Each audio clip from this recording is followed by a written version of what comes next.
The time has come to experience terror at Collinwood.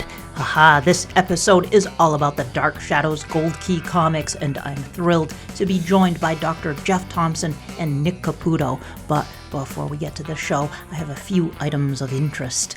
I'll be doing an appearance as Penny Dreadful at the Dark Arts Festival 2024, presented by the Horror Depot. It'll be in Lincoln, Rhode Island on Sunday, August 11th. And if you're a Terror at Collinwood listener, come visit me and you'll get a sticker on the house. On the haunted house. This will be the last episode released before Dark Shadows Remembrance Weekend, and I really hope to see you there. If you do attend, come on over and say hi. I may have my recorder with me on Saturday, and I'll also have some groovy Terror at Collinwood postcards and stickers. There are going to be so many great folks in attendance who I so look forward to seeing again. Some I look forward to seeing for the first time. People I've known online too. I really am excited to hang out with all of you who do make it over to Burbank, so please do come over and say hi. I hope to see you there. Speaking of hanging out, I had a blast visiting with the Dark Shad Bros, Peter Mack, DJ Schaefer, and Michael Penzerato on episode 6 of their live-streamed talk show. We celebrated the 58th anniversary of Dark Shadows, 58 years, can you believe it? And we discussed some key moments from the show. I had such a good time with them. Thank you for inviting me on. I had a blast, and I'll put a link to their channel in the show notes. And for sure, I'm going to be having them on Terror at Collinwood at some point.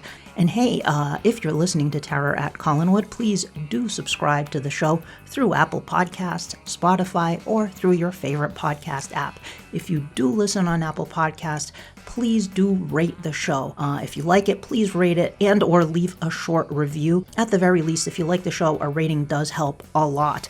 We've kind of plateaued at 82 ratings, and it just stopped there for a long time. So if you get a chance, please do rate the show. If you listen on Apple Podcasts or on Spotify, please do rate it there too. And if you're watching the video version on YouTube, I know more and more people are kind of jumping over to the YouTube version of the show or doing both. Thank you if you subscribe to both. Please do subscribe to the YouTube channel and like the video. That's really important. And if you'd like to comment, please do feel free to participate in the comments if you like. And again, at the very, very least, please do subscribe and like. That is sincerely appreciated, and it very much helps the channel to grow. Another way to help the podcast is by donating at buymeacoffee.com/Terror at Collinwood. All one word, Terror at Collinwood. The link is in the show notes. And thank you to those who have donated. It really does help the podcast immensely in terms of helping to pay for web hosting for the main podcast website, which houses the episodes where they can be accessed by the podcast feeds. It also helps to pay for the Adobe software suite like Adobe Audition, Premiere, and Photoshop, all of which are used to create the podcast. So thank you to those who have donated at buymeacoffee.com. The link is in the show notes, and if you'd like to donate, it is sincerely appreciated. And now, without further ado, I want to jump right into these Gold Key comics because we had a lot of fun talking about these. Let's get to it.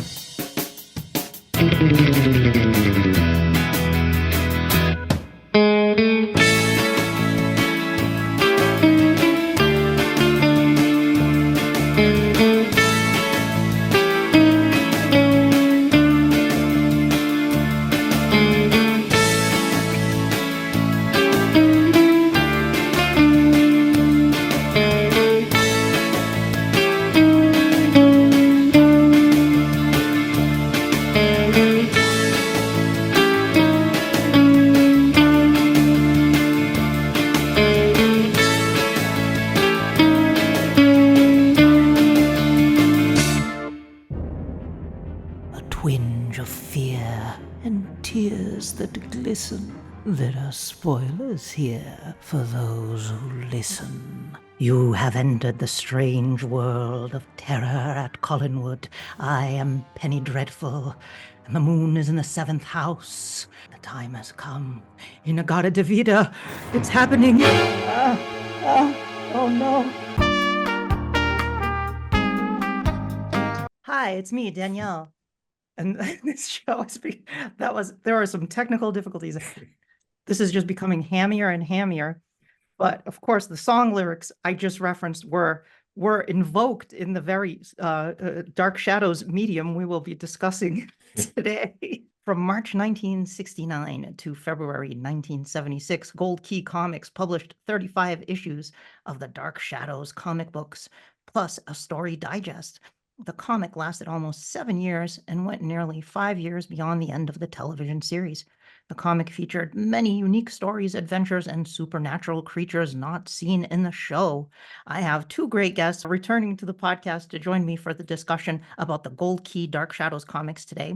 First up, Dr. Jeff Thompson is a writer and college English professor. Jeff was nominated for a Rondo Award for his book, The Television Horrors of Dan Curtis, Dark Shadows, The Night Stalker, and Other Productions. He wrote the introductions for all of the Hermes Press Dark Shadows Gold Key comics collections and the introduction for the Hermes Dark Shadows newspaper comic strips book. Back in the 80s, he wrote and published the excellent fan publication, The Dark Shadows Comic Books, which I have held on to for all these years because it's just so good. I even have the little letter that came, I think that Jeff wrote to Western Publishing in 1973. Yeah, it's still great. in there. That's really cool. And next up, Nick Caputo, who is a writer and blogger, an expert on comics creator Steve Ditko, and he's written for 75 years of Marvel and for publications such as The Golden Age to the Silver Screen and The Stan Lee Story. Nick's articles and essays have appeared in many publications, including Alter Ego, Jack Kirby Collector, and more. He has a great comics and pop culture themed blog at nick-caputo.blogspot.com. Welcome back to the show, guys. Thank you. Thank you. It's great having you both back. Jeff, we just recently talked about the Dan Ross novels. That episode's should be out definitely by the time this one goes out. And Nick, we talked a little while back about the supporting and minor characters of Dark Shadows, which was your idea, and it was a really fun discussion on that too. So how are you guys doing? How are things? Fine, doing great. Yeah. And love talking about this stuff. So it's always great to have other experts in discussing this issue. The comics were really entertaining, and comic strips and all of that was very rare back then. So it was just great to have that. Yeah. To have it out there. Yeah. And how about you, Jeff? Are you off for the summer?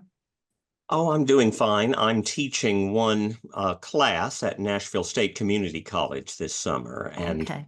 I taught English at Tennessee State University for 35 years and recently went back to TSU and Nashville State part-time to teach a few classes. So I am enjoying that. We're going to be talking about the Dark Shadows Gold Key comics today. They ran from March 1969 to February 1976, and there were 35 issues of the comic, plus the story digest, which I have that right here, and a couple for the video version of this episode, if you want to see. I'll be putting up some of the covers.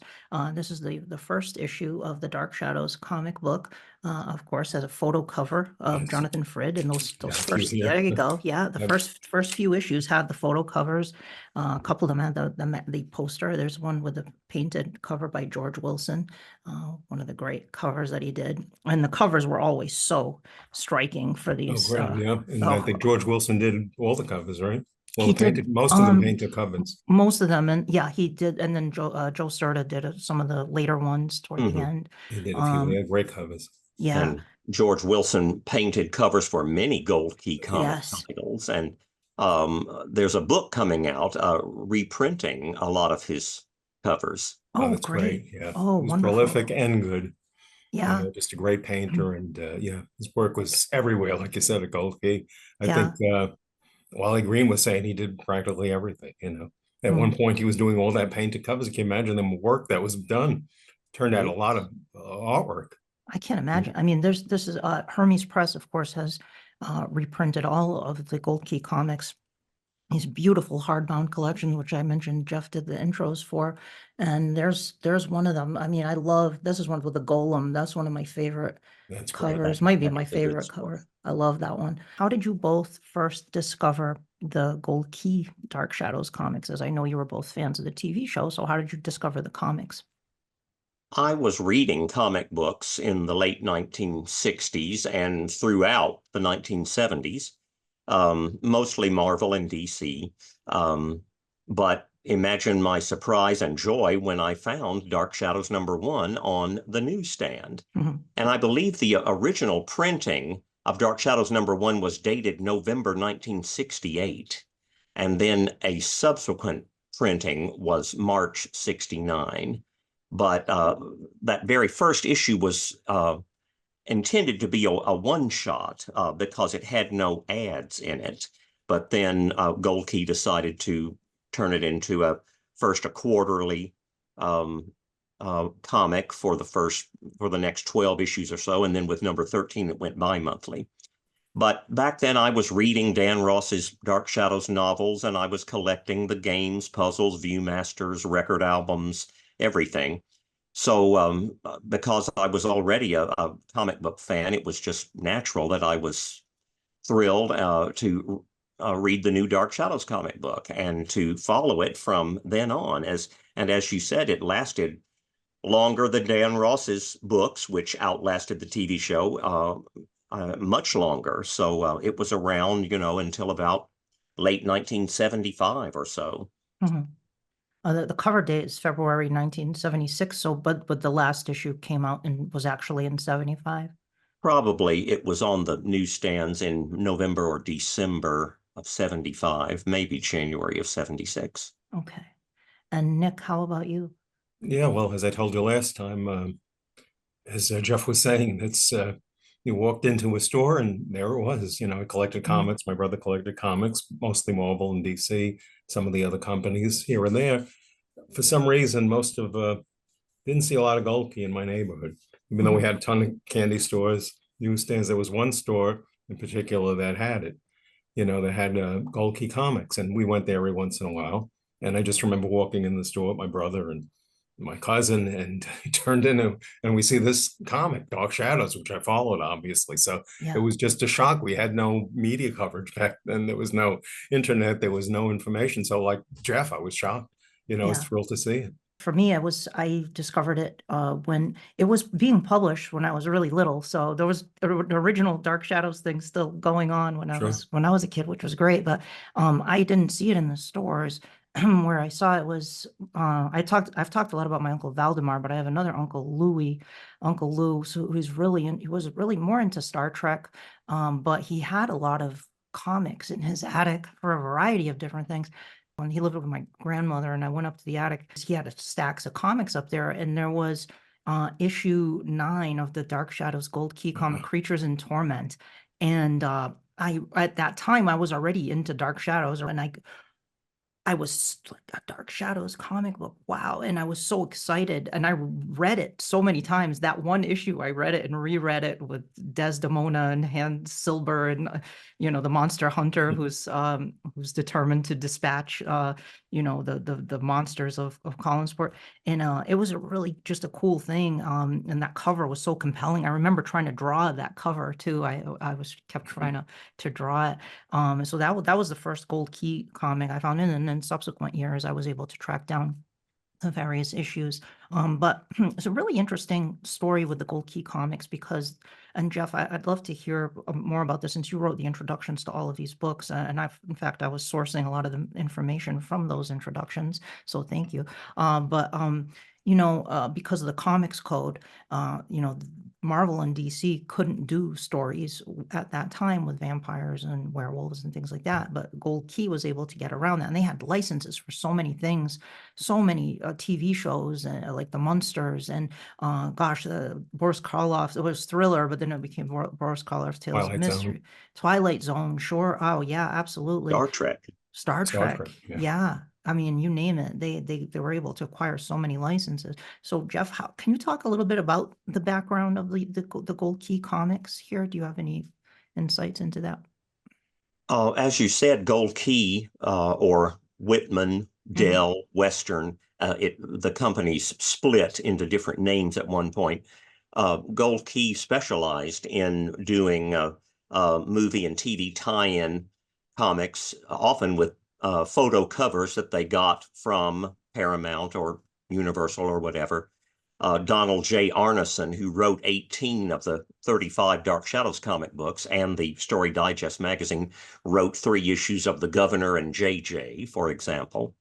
But back in 1986, actor and Dark Shadows fan Jonathan Harrison conducted an interview with his friends, Wallace I. Green, managing editor of Gold Key Comics, and Arnold Drake, who wrote about 6 issues of Dark Shadows and created or co-created Dead Man, the Doom Patrol, and he wrote for Batman and Little Lulu, Heckle and Jekyll, everything back then.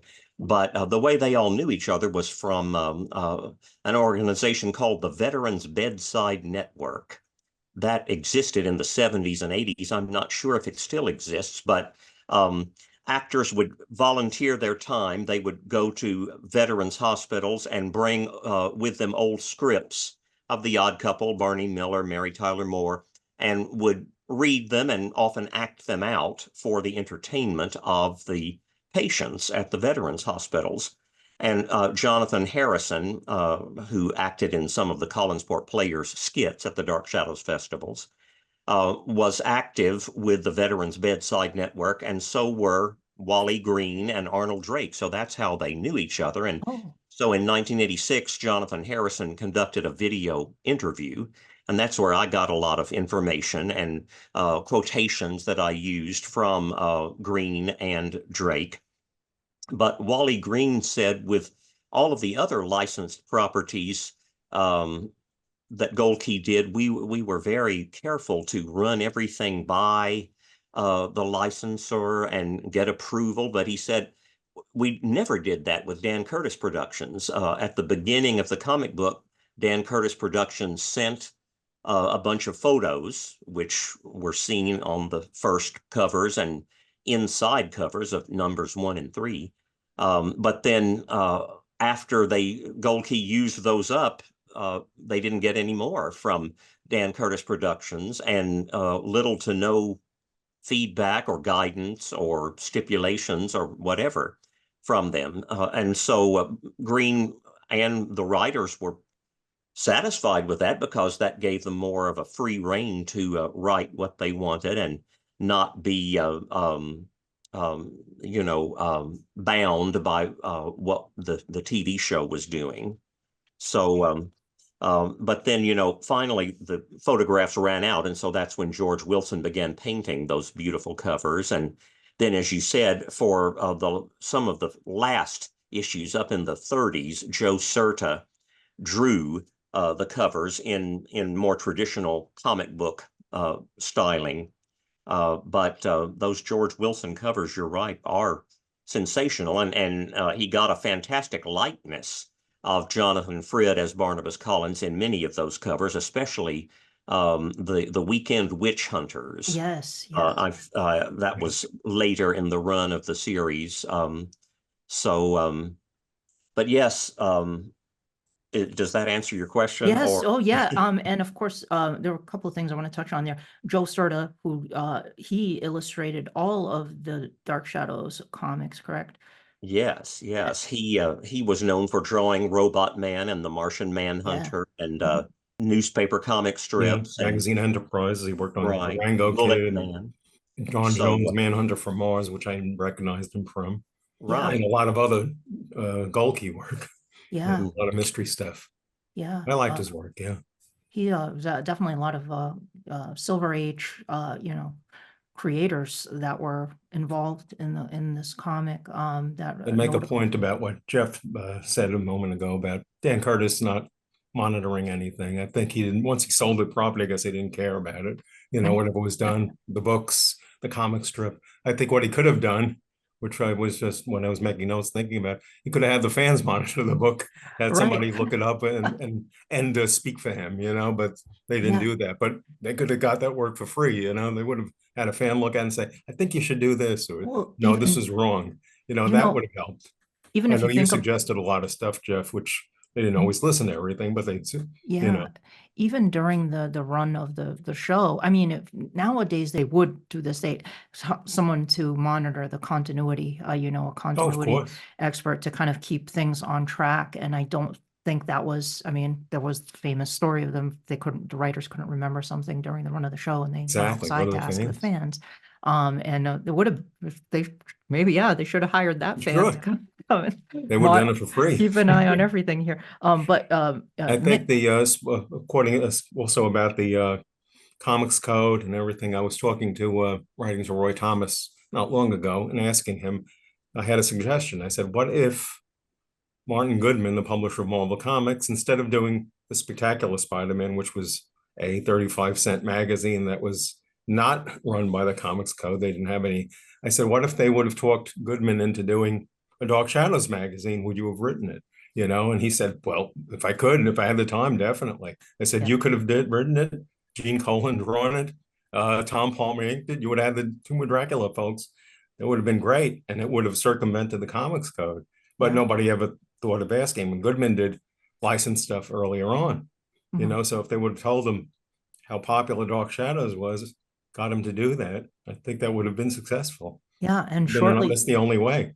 Yeah, DC, I was thinking of who would do a nice job on Dark Shadows if they could have done it, which they couldn't. But I was looking over the artists of that period, and I'd say the best one at that time would have been like Jim Aparo.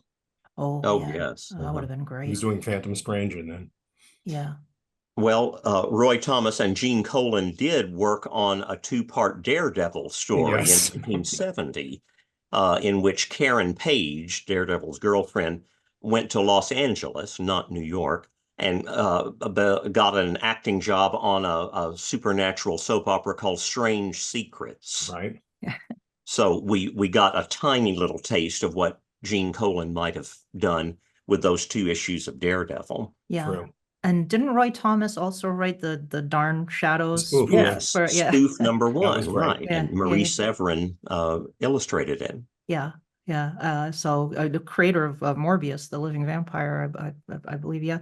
So, Nick, you sent me a link to a really interesting article too, that identified yet another writer for the Dark Shadows comics, because at the time the writers didn't receive credit in the issues. Yes, this is recent, and I read it from Stephen Thompson. No relation to you, Jeff, right?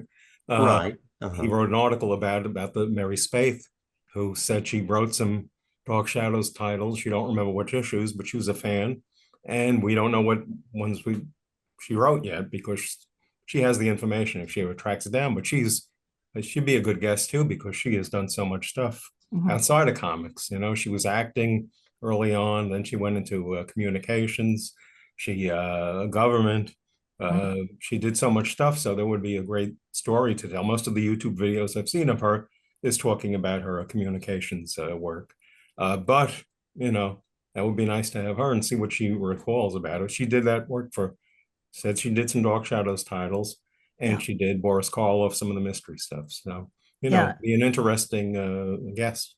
Yeah, it's an article on Book Steve's library blog. I'll put a link to it, but they initially thought she had written for Superman, so he reached out to her, and as it turned out, she said, "No, I didn't, but I wrote for for Gold Key, and including Dark Shadows," and she liked it because she got paid by the page for doing it. So she talked stories. Took a little. I'll put a link in the show notes for those who may want to check out that piece because it is interesting. Mary Spaeth.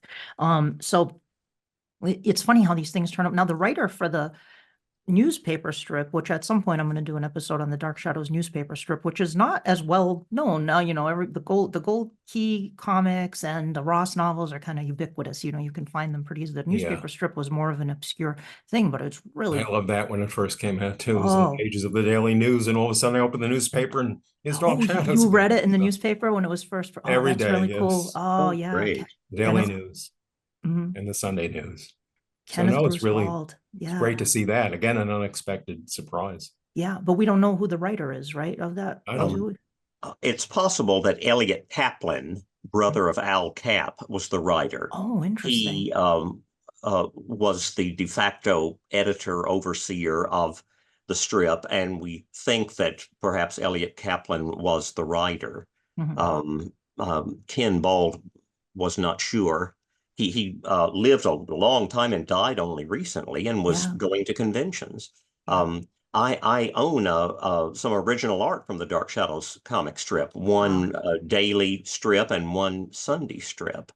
But yes, we don't know. But my guess is it's Elliot Kaplan.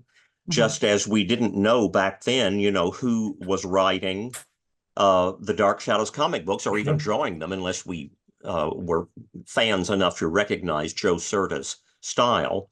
And I'm sorry to say that even when we put together the Hermes Press collections in the 2000s and the 2010s, I still didn't know who wrote every single issue. Since then, I've learned more. I'm constantly learning more about Dark Shadows and Dan Curtis. That's why I did revise second editions of my 3 Dan Curtis books. But I also learned that John David Warner wrote about 10 of the issues. And we, of course, know him because around the same time, he was writing Captain America and Son of Satan for Marvel. Right. And I think Gary Bordeaux? Yes, he wrote at least one issue, number 21. Okay. Okay, I had my list of notes here. I just remember that. Yeah. But there's probably others that we don't know of, Yes. But it's amazing that information keeps coming up. Like we keep finding out new things about Dark Shadows or people involved with Dark Shadows that we didn't know about before. Unfortunately, there were no writer credits said Gold Key at that time. Right. I think maybe later in the last few years they might have put some names down, but artists occasionally might sign something. But unfortunately, none of those names came out except for the digest, right? Aronson, his name was on there. Yeah, Donald J. Arneson was the author. That when it first came out. I remember that was the thrill. Yeah. And this was also reprinted by Hermes Press too. I had that. And in that video interview, Wallace Green said that Don Arneson wrote a complete novel and Green didn't like it. He told him to go back to the drawing board. And so he said he did. And Arneson came back with this novel that was published, which was completely different, but much better, apparently, or more to Wally Green's liking. And so that's what came out as the Story Digest magazine. I wish that they had continued with Dark Shadows and the other, but there were about 4 of them, and all of them were just a one-shot event.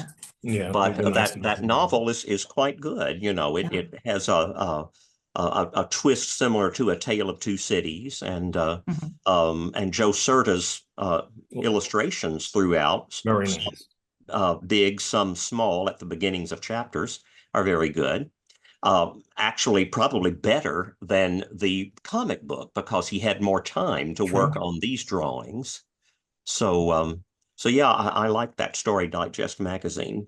No, there was the condensed Dan Curtis giveaway, like in the classifieds. That's not a real thing, right? That was. Oh yes, a little comic strip booklets about this size. But it wasn't called the Dan Curtis giveaway, right? Well, it's called that in the comic book price guide, the Overstreet price guide. It's and the official title. So where did that come from? Comics database, I'm not sure because there is only one Dark Shadows comic reprint in the little packet of, I've forgotten, 9 or 10, but 2 Star Trek. It could have been called Star Trek giveaways, but so I'm not sure how Dan Curtis giveaways, how that name got started. But yeah, look that up in the Overstreet guide every year and you will find it there. I have a difficult time imagining Dan Curtis giving away comics. Now the Dark Shadow, much like the Dan Ross novels, like you talked about how, they weren't really being kept in the loop in terms of what was going on in the show and all of that. So that gave them the freedom to write about what they wanted or how they wanted.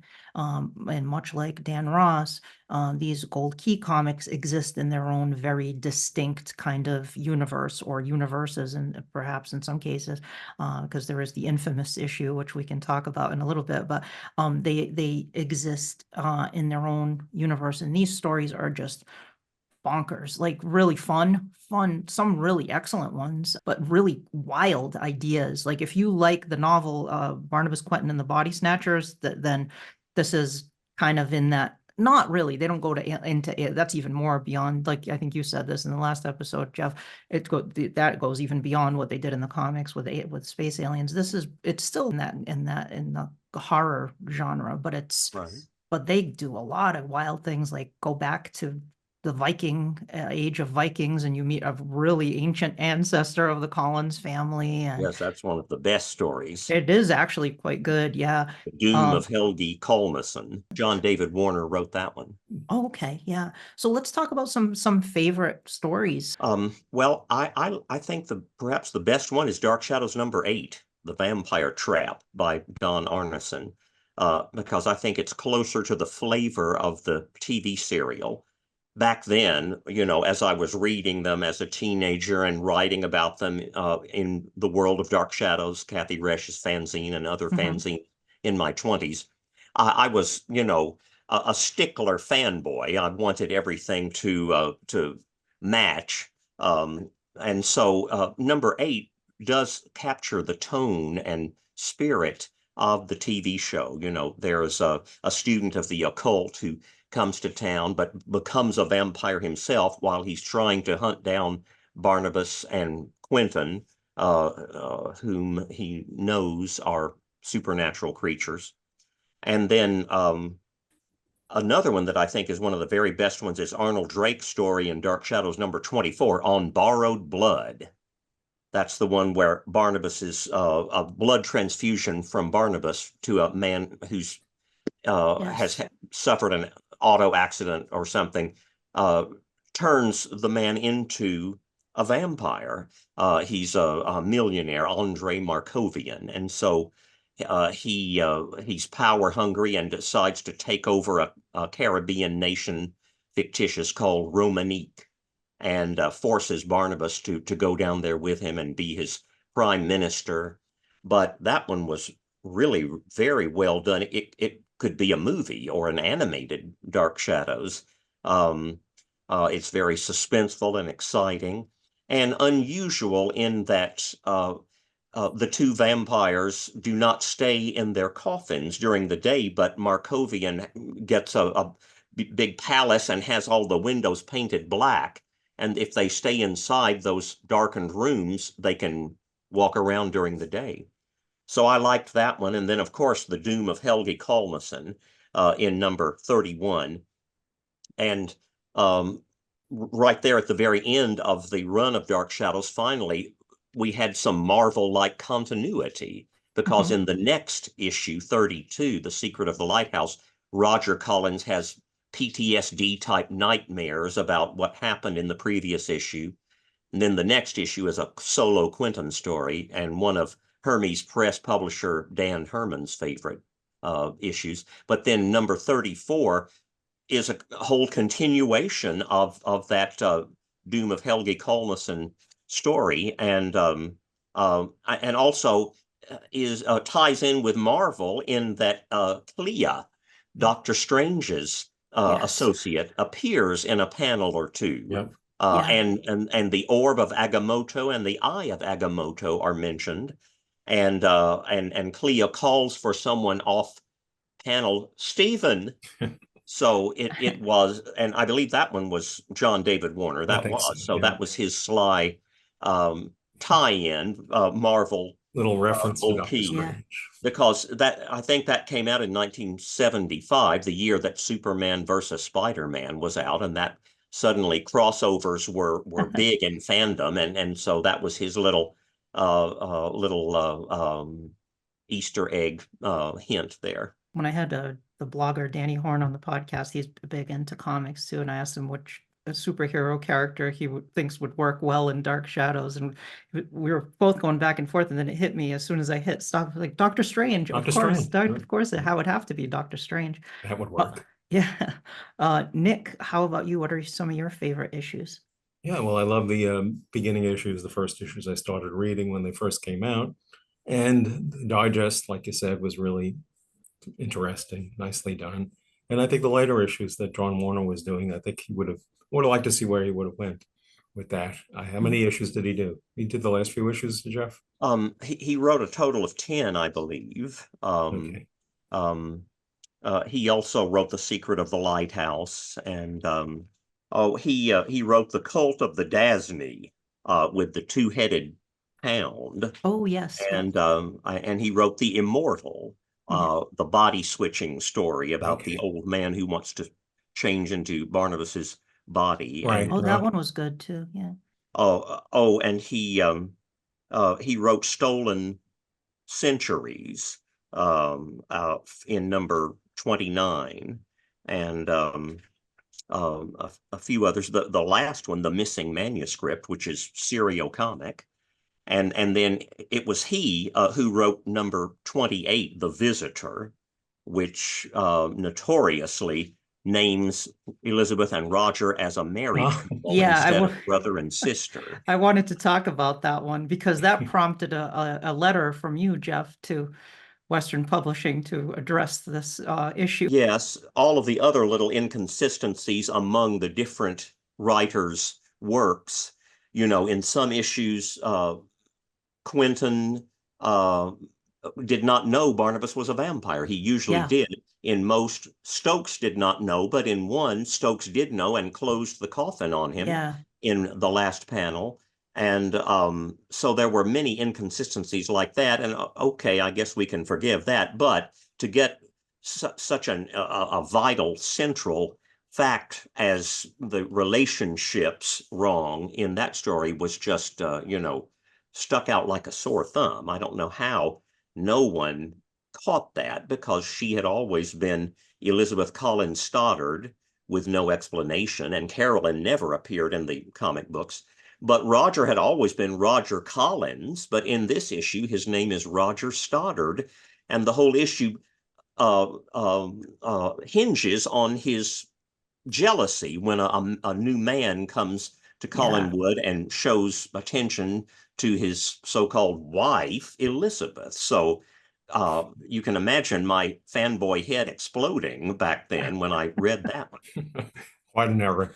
That's a major error. Not only is it referenced, it's a central plot point. It's definitely the editor would have caught that. It's an uncomfortable read. It gives Roger did say incestors in the show, but we never really wanted it to go there. So that was quite unsettling. But yeah, I love some of a couple you didn't mention too. The first couple of issues I liked a lot. Barnabas is a little darker in those first couple of issues. I think later on, as with the Ross novels, Jonathan Frid always loved playing between two poles. He loved that interplay. He's struggling against the curse, and he becomes kind of this anti-hero character. But later in the comic, sometimes he's a vampire, but doesn't really do much vampire stuff, but he's still struggling against the curse. And we find out about Angelique and Willie and all, and you see Willie. It's the only time Willie showed up in the comics. Victoria Winters too, very briefly. Julia's in the comics. Some of the characters, Julia, Quentin, Roger, Elizabeth, Professor Stokes, they're regulars in I like that one-page thing they did on the first issue, so we expected to see them later on, and you didn't see them. Willie and Vicky, and Trask, since they referenced everything, Trask. I love that because, again, I watched the show, I remember that, that happened. So I thought they would do more of that. And those 6 pages that they had, if they didn't do that one page in the back, they could have had a history of Collinwood, a history of Barnabas, Yeah. So I don't know why they didn't, or even a set of cast of characters, pinups of all the characters, Elizabeth, Angelique, and all of them. So I think they could have used that a little differently. Since they had the 6 pages, the editor decided differently, obviously. Right. It's just, later on, Barnabas bemoans his fate a lot as well, like he does in the show too. But we need the torture.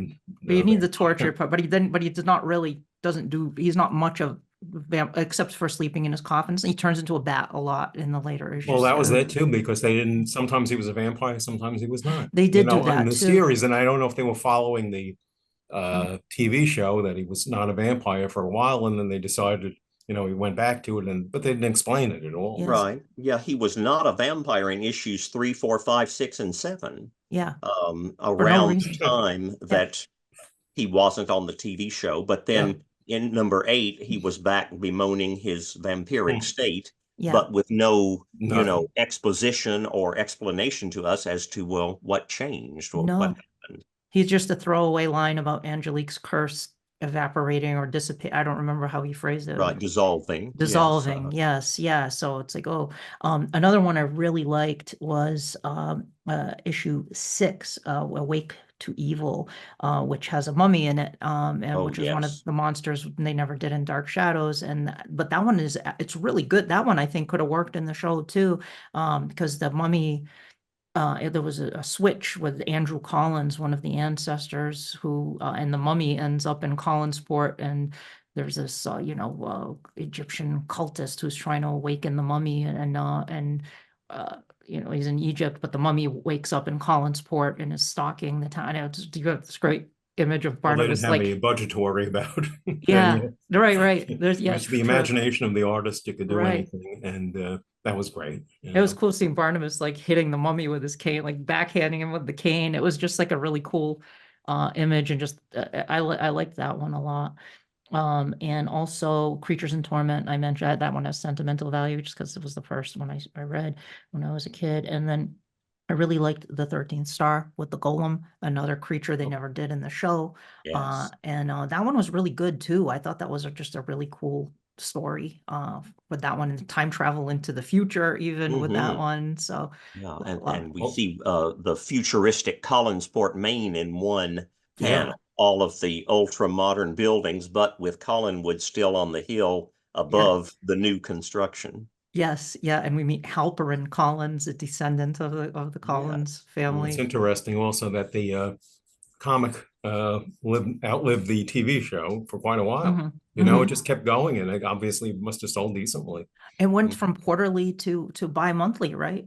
Yes, yeah, starting with number 13, it was bi-monthly. Yeah. So And it that was a must have been year, selling. and that was April 72. So a year after the show went off the air, it Yes. went bi-monthly, which I Mhm. mean, this is what you could get for Dark Shadows at this point. The TV show was gone. They'd done the 2 movies. I think the Ross novels were right at the end in 72. They ended in Yes, 72. wasn't much So out there. this was what was left of Dark Shadows. So I'm sure fans probably were snapping these up. Very few references about it in popular media. I remember getting the Marvel magazines, and they had one like Famous Monsters of the Movies, and Yeah. they had, I think, Bob Larkin cover of Barnabas and Peter Cushing. Oh, I have that right up. Articles. Yeah, I have that right up there. Let me yeah. see if I I can. mean, that was great because it brought back memories. It's up there. Yeah, That didn't was get a cool. lot of that back then, Yeah. so it was a thrill when you And get some to read about it.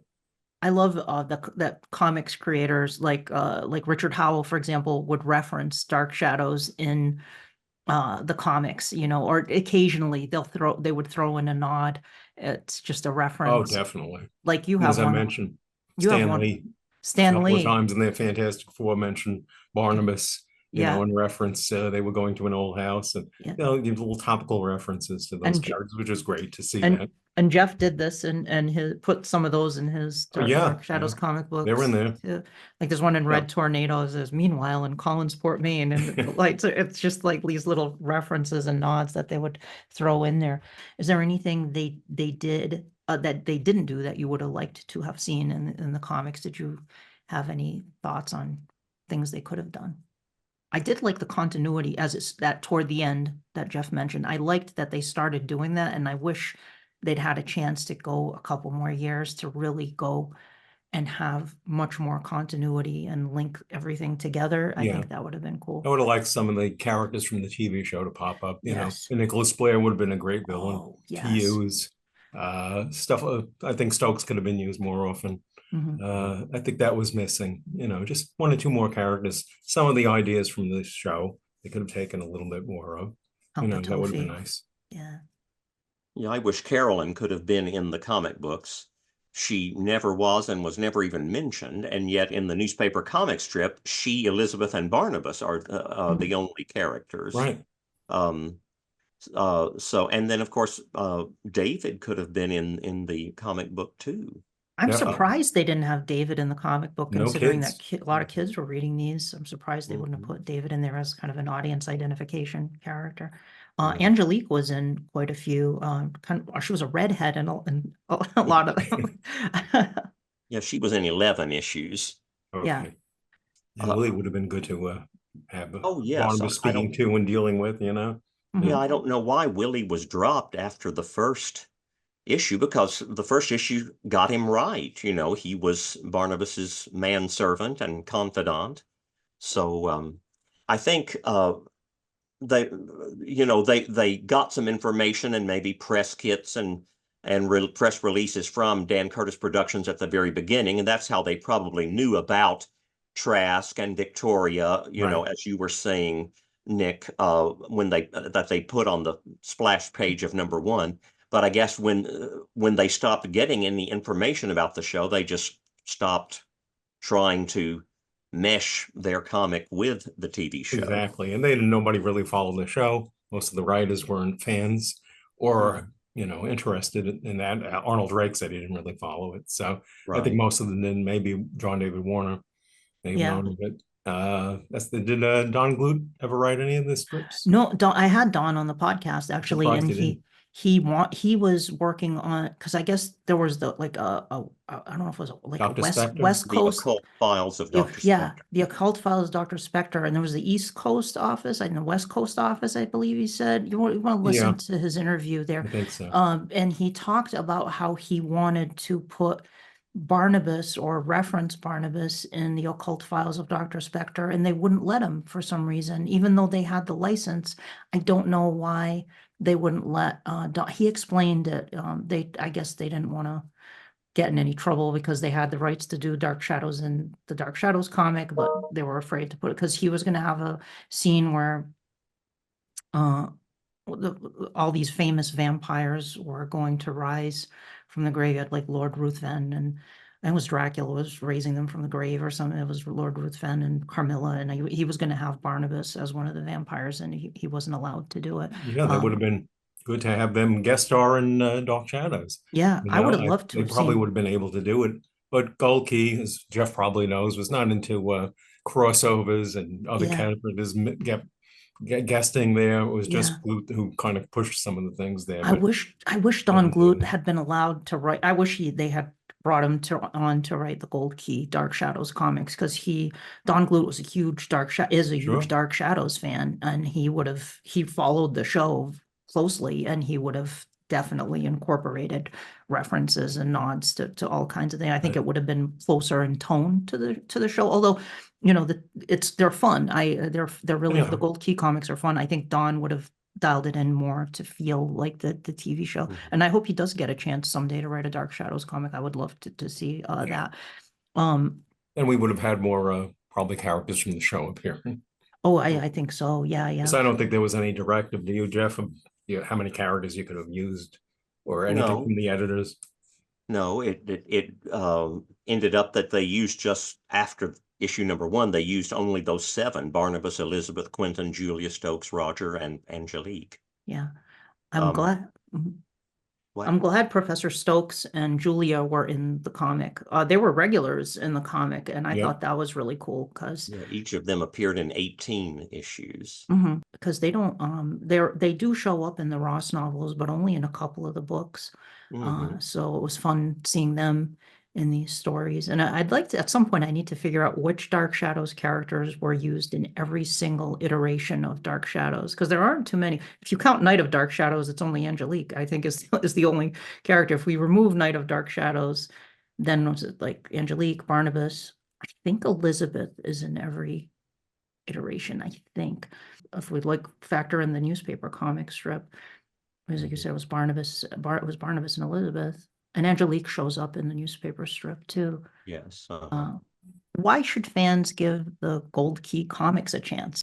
Well, they're entertaining, I think, on their own level. I mean, they think they were more, most of the Gold Key comics were a little bit lower level for the children, more children oriented. It wasn't going for the teen audience, wasn't going for the fan audience. That wasn't their way. They would just put out work that general public would like. And I think it's entertaining, well produced. Joe Cerda, I think, did a nice job and continuity to have that book out for so long. And I think it's a worthwhile book, entertaining on its own level. certainly not Marvel or DC, but they had their own personality. I think Gold Key definitely, as I get older, I enjoy the different aspects of collecting comics and the different personalities of the publishers. As you know, I love Steve Ditko's work, but even Charlton had so many different writers and artists and people working on it that it's maligned a lot of times, but they did so much different work and a variety of different artists and writers and people doing stuff. And I think Gold Key, same way, they had their own identity. So. Well, as Nick said, they are just fun to read. They are a good read, and just yet another interpretation or iteration of our characters. You know, Barnabas and Dark Shadows are always a little bit different wherever you encounter them in the TV series. And in House of Dark Shadows, Barnabas is very different from the character he became on the TV show.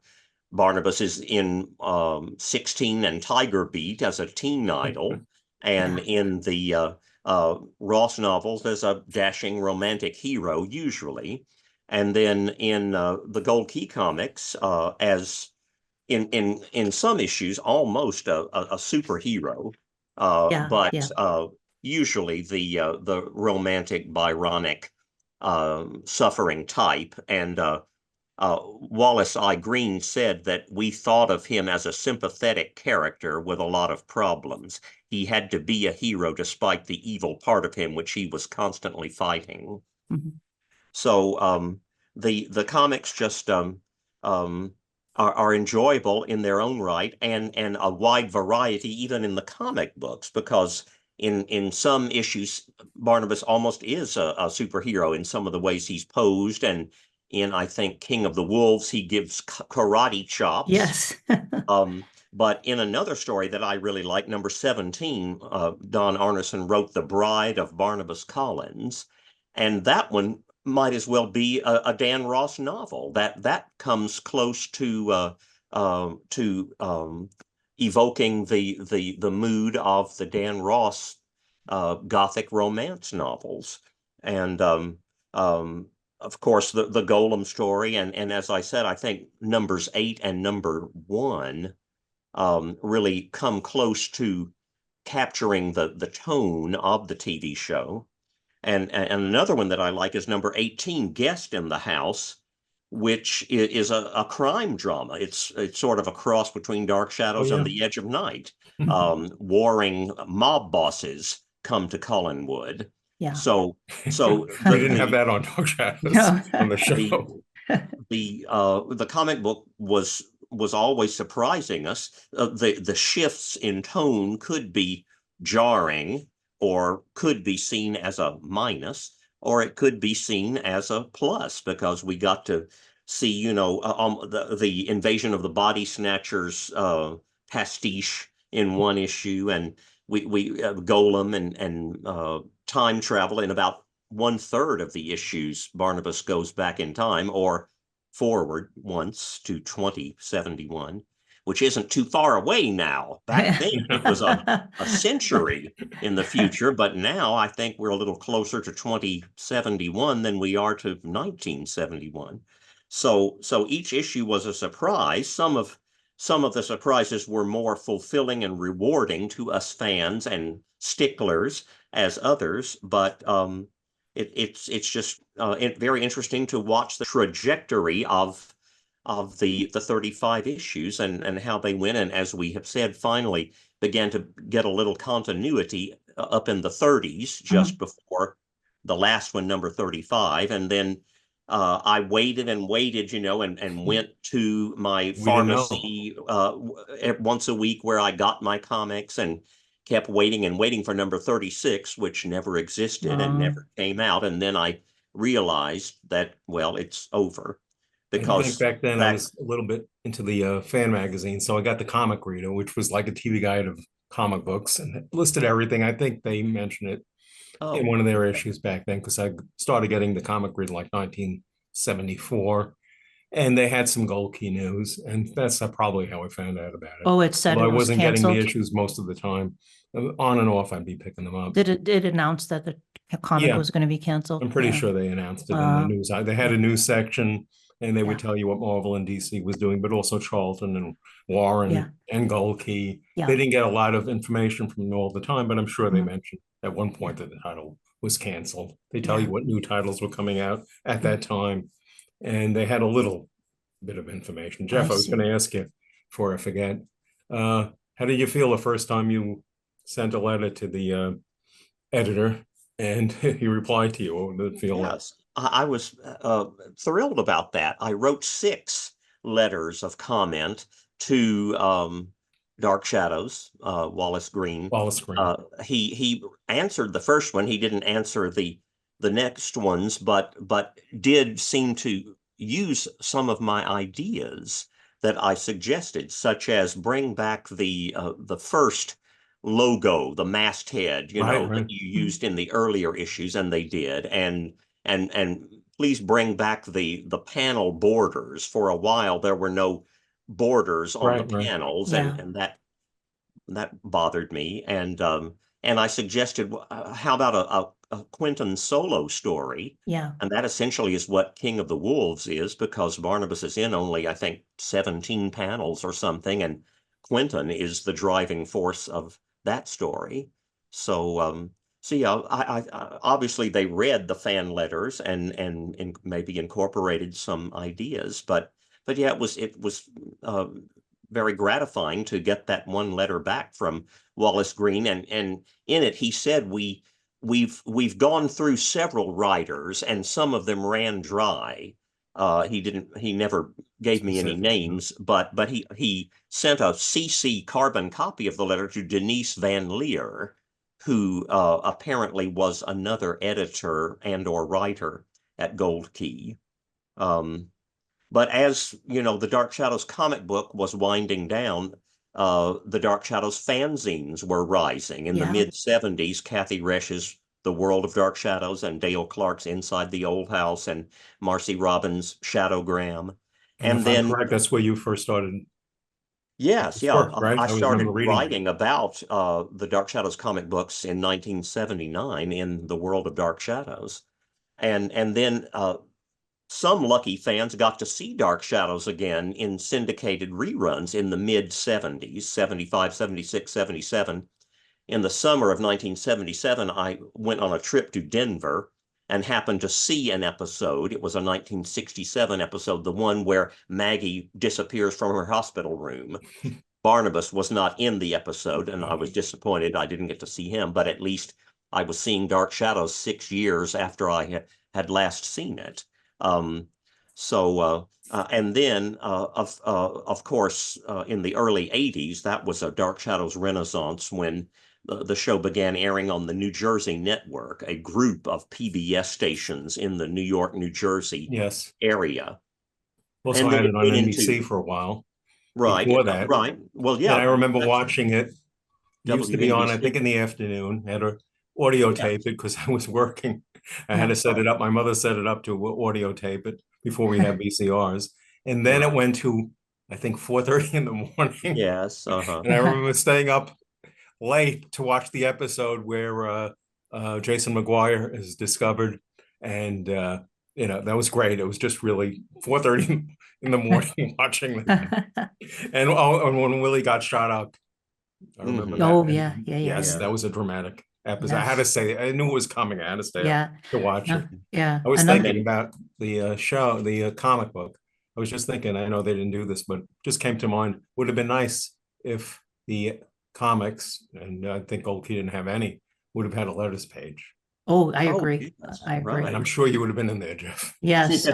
I wish they did have a letters. That would have been great. It would have been more input from the editor, more thoughts from the fans, at least to get at what they were thinking about it. And, feedback would have been important. I would have liked to see that. I guess in that sense, it's similar to comics today because they've basically gotten rid of the letters page. Unfortunately, I think. Sadly, I did too. I used to enjoy reading those, and I read a lot of the letters pages from the Marvel ever. I guess they figured Roy has mentioned this. A lot of those, by the time you get to 1968, 69, that period, even though when Stanley was dialoguing, writing, Roy was probably writing the replies to all those. And Fantastic Four and Thor and Captain America, because they were very detailed It's his personality. Not all of them probably, but that even Charlton was having lettuce pages for a certain point, which was nice. Yeah. But Gold Key, I don't think ever had. They had a fan page, but mostly art by kids, right? Yeah. And jokes and stuff, but they didn't have No. and they had a little news item thing. I think in one of the, you'll remember, Jeff, probably in the comics of the when Dark Shadows first came out, they had an item that said, "Coming soon, Barnabas Collins to the Gold Key world, Gold Key and Dark Shadows #1," right? Right. Yes. That would have been good. Letters pages really fostered a sense of fandom and togetherness. And, I'm not the only one. Suddenly I'm seeing letters from Scott Gibson in Colorado and everybody. And so that really sort of launched fandom and the idea of we are in a fandom and we can write and give our opinions and feedback. A couple other things I want to mention. You mentioned King of the Wolves.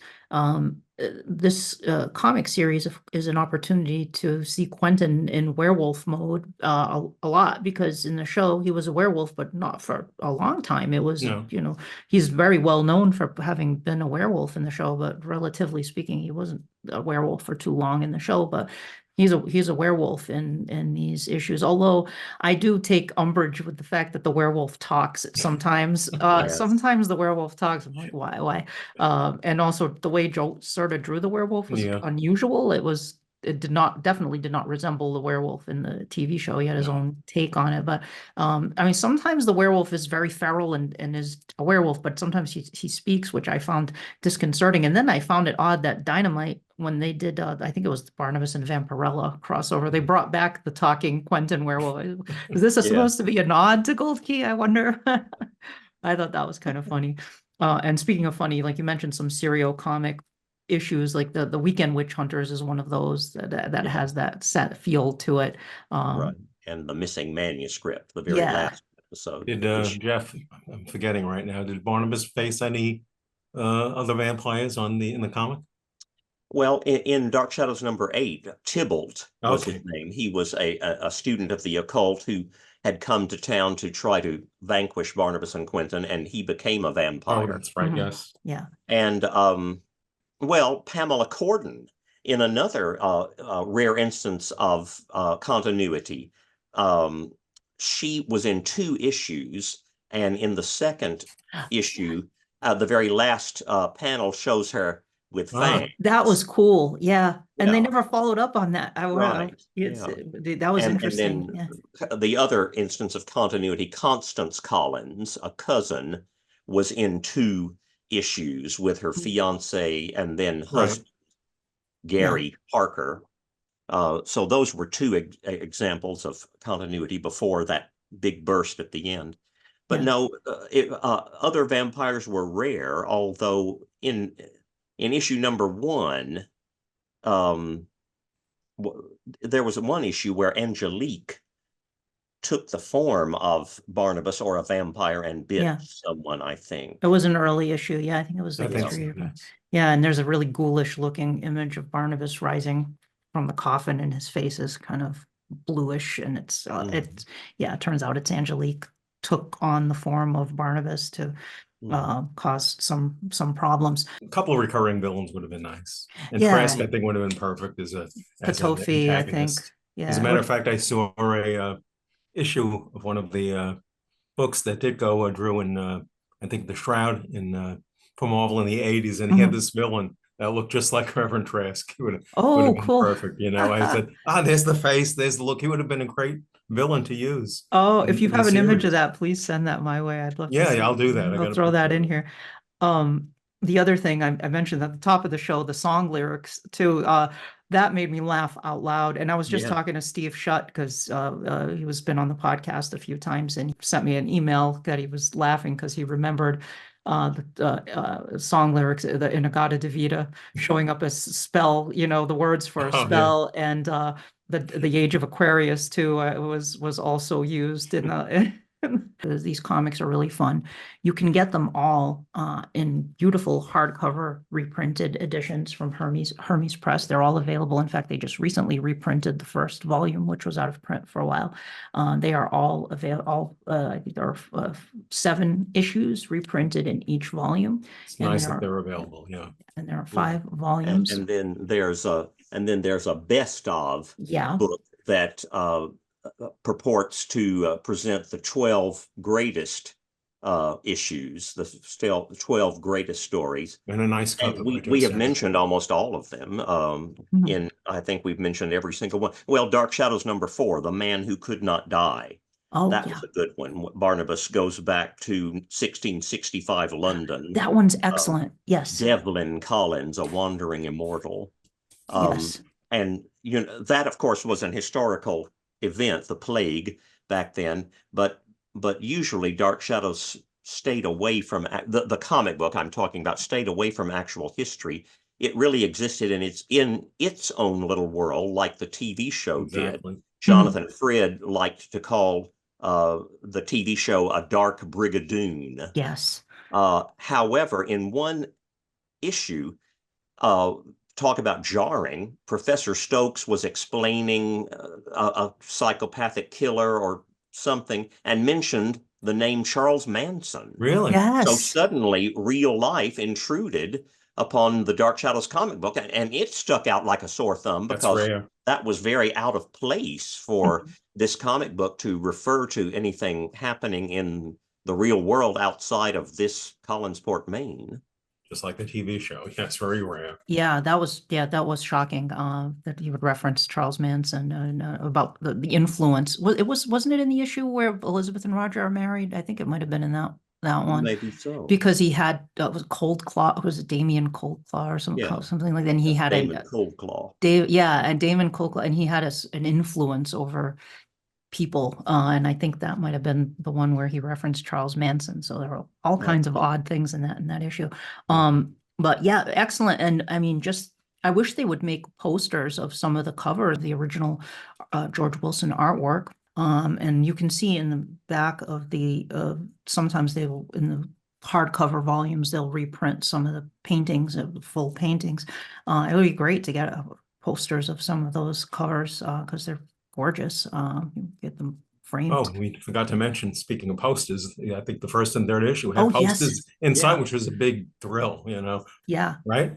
Yes. Just those 2 issues? First and 1 third. and 3. 1 and 3. Yeah. I remember picking those up and plus having a poster, and so that was great. Very expensive if you want to get the first and third issues with the posters. You can find them, but they're difficult to find and they're pricey. Unfortunately, mine's long gone. Yes. I had do to buy have them. copies of it. We lost the issues. I don't know what happened to them, but I have the first several issues, the photo covers, but not the originals. They're long gone. You can still get them on eBay. I mean, that's how I was able to get them with the poster, but they were kind of pricey to get them. But they do turn up on eBay, and they're pretty readily available if you look in the back. Not those particular issues, but the Dark Shadows comics. If you look through back issues bins at your local comic shop, if they have back issues, if they have Gold Key, you can often find Dark Shadows issues in the mix there. And they're well worth picking up if you just want to have a good time. I got most of those at the various Dark Shadows conventions. Over the years, I went for quite a while when they were in New York and in the World Trade Center and in Jersey, and probably about 5 or 6 of those shows. The last one in Brooklyn when Fred was there. That was great too. But there was a lot of material out there, a lot of comics, picked up some fanzines there. We mentioned some of the fanzines that I have quite a few issues of Inside the Old House, some of the other issues, and I was actually in a few of those. Oh, were you? I subscribed. Comment. I even wrote a poem in one of them. So it's cute, great to have those. It was great stuff there.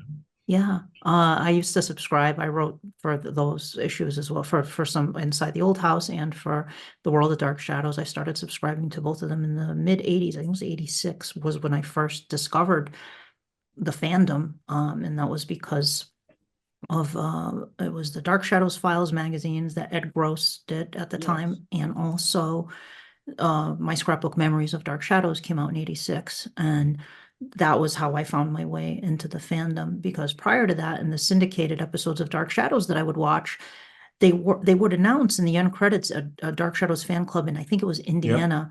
I think it was and I wrote in, but by the time I wrote in, I got a bounced letter back in the mail saying a return to sender address could not be delivered. I don't know why it didn't go through, but I was able to get into the fandom through and started subscribing to all of those fanzines and writing for them. That was a great time. I'd love at some point I've had Kathy Rush on the podcast before. I'd like to at some point have That would be good. Dale Clark on here too. Maybe I'll ask him and Dan Talk Silvio about to the come on fanzine. together. That would be fun. Dan Well, your Silvio show was like a Shadows video of Night. fanzine, Danielle. Yours and some of the other shows like Collinwood After Dark. I think they have the spirit of that, you know. Thank you. I like the thought of that. And Kathy said something to that effect after I talked to her too, which meant a lot to me, because that I like keeping that spirit of fans celebrating Dark Shadows alive, because the fanzines have Definitely. there aren't, other than Stuart doing the daytime Gothic, which is, maybe he'll do one this coming year. It's like once in a while he'll do one, but there aren't print fanzines out there for Dark Shadows really anymore. Yeah. So I'd love to see that come back. But if somebody wants to do a fanzine, go for it. The doors are wide open to do and now with desktop publishing and all of Sure. the computer stuff you can do, you can make them look really nice, like Stuart does with his. Closing thoughts, guys. Anything you want to promote or mention before we sign off? Well, first of all, thanks for having me again. And no, I'm doing something, I think, for the Comic-Con, San Diego Comic-Con. I'm doing a little piece for Great. Roger Hill, who passed recently. And again, I'd love to continue talking about Dark Shadows and discussing this work. It's a great outlet that you have. You bring a lot of varied talent here. So keep up the good work, Danielle. That's the best thing I can say. Thank you. And Steve and Jeff, I'm sorry, Steve. Jeff, thanks for your work. You've done a lot of great work and research on this, and I appreciate that. Well, thank you. And I agree, Penny, your podcast is just wonderful. Thank you. Various fan friends of mine rave about it. They say, oh, I can't wait until the next one comes out. I watched it. I listened to it. I just love it.